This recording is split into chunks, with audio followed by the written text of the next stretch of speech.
প্রশ্নে আমরা সবাই আপনাদের পিছনে আছি, আপনাদের সিদ্ধান্ত এবং এই লড়াইয়ের সাথে আমরা অংশীদার। এইটা হচ্ছে সোফার যে আলোচনাটা হয়েছে, যে কয়টা রাজনৈতিক দল কথা বলেছেন সেটার একটা জিস্ট।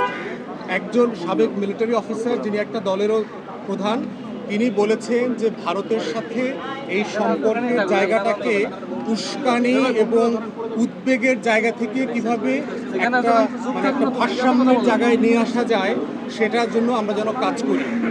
দু একজন পরামর্শ দিয়েছেন যে সংখ্যালঘুদের ব্যাপারে আমরা একটা জাতীয় কমিশন করতে পারি কিনা।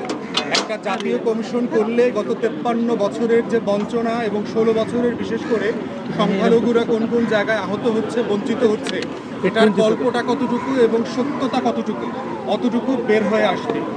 দু একজন পরামর্শ দিয়েছেন রাজনৈতিক দল থেকে যে সরকারের বিভিন্ন রাষ্ট্রে যে অ্যাম্বাসিগুলো আছে সেখানে যারা কর্মরত আছেন তারা এখনও আগের আমলের ফ্যাসিবাদীদের দোষর। তাই ওই সকল রাষ্ট্রে বাংলাদেশ বিদ্বেষ ঠেকানোর জন্য যা যা করণীয় দরকার সেগুলো এখনও করছে না।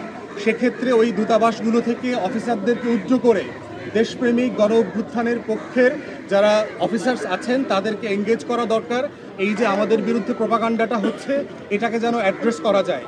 একটা পার্টিকুলার পরামর্শ এসছে, সেটা হচ্ছে যে রাষ্ট্রের পিআর প্রপাগান্ডাকে হ্যান্ডেল করবার জন্য একটা পিআর সেল করা দরকার, যে কিভাবে এই প্রপাগান্ডাটা বাংলাতে ইংরেজিতে আমরা কাউন্টার করতে পারি দেশে বিদেশে এবং বিভিন্ন টেলিভিশনের মধ্যে। আপনাদের পক্ষ থেকে কি পরামর্শ আসছে? আমাদের দল এখনো কথা বলে নাই, তো আমরা অন্যান্য দল যারা কথা বলেছেন তাদের এই সামারিটুকু আপনাদের সাথে শেয়ার করছি।